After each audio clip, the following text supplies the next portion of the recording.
Azvina kumira mushe muri yeZimbabwe iko zvinezvi ndandambotraya kuti gati mbomanyira kurara nditi but yo mustudio matadza kubudika nyaya dzacho dziri kutenderera dziri kunetsa iko zvinezvi ndiri kunzwa kuti Saruwaka asungwa ndo nyaya ndiri kutambira ndiri kunzwa vanhu vakawanda vari kungondisira mamessages kumainbox vachitaura kuti zvoni Kuliend ndo situation yatiri kusangana nayo panapa. So ini ndachitakwani mukumbonyatsozvizvona kupi zvese zvinhu zvamukutaura izvozvo because vamwe vataura zvakasiyana siyana kama payarova faster it's high time yekuti tiite sei timureizerewo mari kana tamureizera mari tobva tazodidi tobva tajikawo dzimwe dzacho toita vanhu vanonge ngotaura zvinhu zvavanoda handimazviona but ano inini naSaruwaka we are more like in good books handina problem nazvo but zvinhu zvangondibata-batawo pandazowana reference iripo iri kunitaurira panapa kuti got arrested in a foreign country for a silly matter of cooling. To my surprise, I'm meeting a lot of Zimbabweans in the cells. Tonight, I will be preaching the gospel of revolution,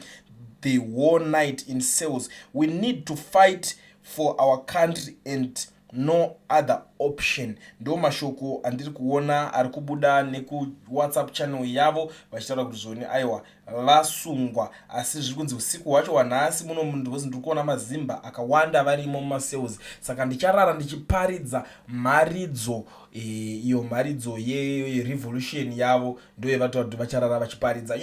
Comrade Saruwaka is someone wekuti vanhu vazhinji vanomuziva through kwanyoka yemabhunu handiti kumashure uko kune vamwe vaimbofollowa politics zvakanyanya like myself ndoziva mapoliticians ese chero macancelors ndoziva ese vakajigiwa nevaitira kucontesta ndoziva chinhu chese chinonzi politician ndovaziva kubva kweko kwavanotangira kwavanoperera. Ndingazotadza hangu kutoziva machairman vamwe vaya vekumasero vasina basa but zvokuziva kuti macancellor akuna cancellor ningi kana kunhinga ndiye contesta ningi nachinetsana ningi I know them very well. Saka vanhu vakaita sana Saruwaka vakatombotraya kumashure kumbocontestawo kuti vamboda kupinda-pindawo kumazvigaro zvekucancellor zveuchichi kune vanhu vanyatsofollowa politics but zvaizoendawo hazvo nepamwe. So pavakazouya vakuzivikanwa munyoka yemabhunu channel muya vaipa maupdates zvakanyanyisa kubva mazuva aya painzi vari kufambira nyaya dzacho kuzounganidzwa mari dzimwe dziya dzekubatsira comrade nyoka yemabhunu chegore riya paya ndo pavakanyanyisa kuzivikanwa neruzhinji rweZimbabwe because ndiye munhu aingobuda achitaura zvinhu hazvinazoenda hazvo hazvinazofamba hazvo mushe pakubuda maallegations ekunzi aiwa comrade vakatora mari dzevanhu kana kuti vakakolekta mari vakazodya kudii ndo imwe yanga yakuzivikanwa nevanhu kuti kama arakurumidza kurova faster. So that's comrade Saruwaka. So a lot of people are saying kuti okay kana muri kutaura kuti munhu asungwa you know what we all know that kuti mazimba tese kurongeka chako munhu South Africa hatina vangani vakarongeka vashoma unogona kusungirwa kamhosva kutofunga kuti kacho kadiki wobva wazosangana nenyaya yacho yakatokura because it's not that easy. Ukaona kunzi kutorwa kusungwa muweekend munomu wakutongonorara ikoko aitongwe Sunday kanyaya idzi wakutozomirira sedza musi weMonday kuti unzi wakuendeswa kucourt kuti unoita zvinenge zvichidiwa kumacourts ikoko you understand nyaya yacho iri papapa. Saka izvezvi zviri kuchembeza musoro. It's not that clear. Ndatraya kufonerana naSaruwaka wacho guys.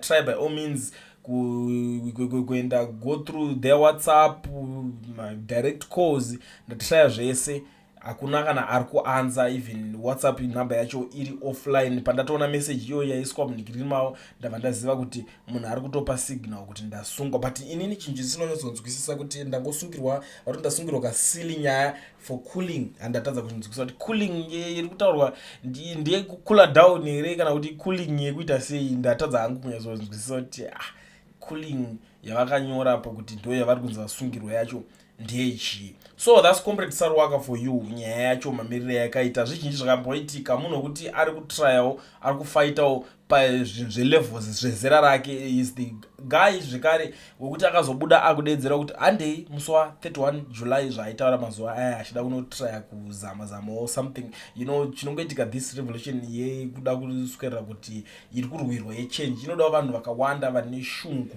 dzekuendera mberi. So is one of the guys. So mamiriro akaita zvinhu acho ndiwaya kumana yes ndo mamiriro acho aitika nyaya yacho kuna comrade Saruwaka. Ndichava hangu ndichinyatsokuzivisa maupdates omamwe kuti zvinenge zvazonyatsofamba sei kana ndazotraya kunyatsobata kuti ndikwanise kutaura navo ivo direct, because mamiriro azvakaita izvi so ndiri kuona kunge hakudyiwe rinopisa kana kuti zvinhu hazvinda kunyatsomira mushe. So far hapana chatiri kuziva about kuti zvichazofambiswa sei. Tichatozotanga kutonzwawo maupdateswo kusaidi kwavo ikoko kuti zvichange zvakafamba sei. I understand vamwewo vari kunditi panga pachiswa mamessages kuti haisi public stand rekule ndiwo ndeunofanira kunyatsongozvidza nyaya, so please do something about it. Ufambire nyaya idzi uone kuti chii chiri kunyatsoitika chaizvo kuti munhu anyatsosungwa zveshuwa here kana kuti kuboosta morality yevanhu vake, kuti vanhu vanenge vachimufollowa like Bruce anenge achinzi anzi skill raimboitika kuna nanyoka yemabhunuka rerere, kuti vanhu vakatanga kungoramba vachingotaura nezvanyoka yemabhunu mushure mekunge asungwa, vanhu vakatobuilda macareers avo, saka patonzi iye wacho haasi kuda kurowo skill iro rere kuda kuboosta kuti awane more relevance through situation iyoyo yekuti anobva azviti asungwa chichichichi. I don't know anything about that. Inini ndingokwanisa kutaurawo zvinhu zvandiri kuziva, handidi kutaura kunge ndinenge ndakavengana nevanhu chinchi. I don't do that. And munozati isusu vanhu vemedia hativenge munhu nyaya ninka nyaya yake yadai ninki nyaya yake yadai tichitorowa basa takadaro, but our main goal for now is to unite maZimbabweans kuti tizoenda tikwanise kunyatsonangisa ziso pamuroi mumwe chete. Tichade kuita zvekuti vanhu motanga kuvengana, motanga kutsvaga kuti vavenge tokawanda wanda.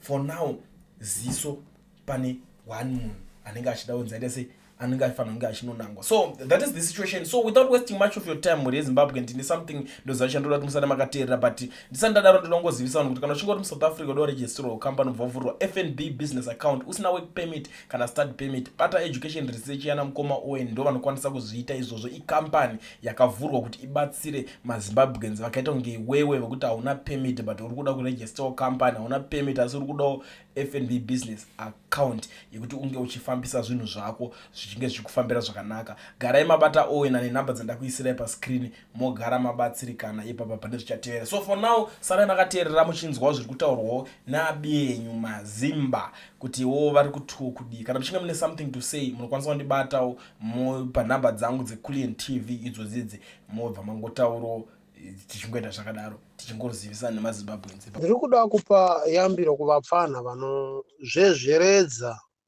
kana kuti vanozvezveidzwa muchimhanyirana navanhu, muchiadapta vanhu.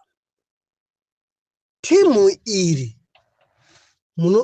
you have to learn from others. Vakanga vachivharidzira Mugabe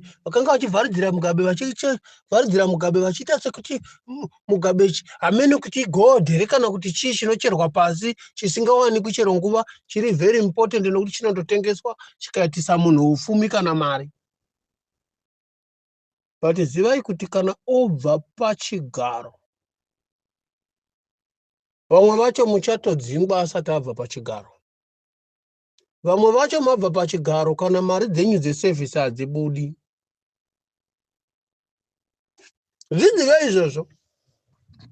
Kune vakawanda izvozvi dzavaimbwa. Dzavaimbwa maoko avo ane misodzi yavanhu mumaoko avo nokudefenda macriminal mamafias.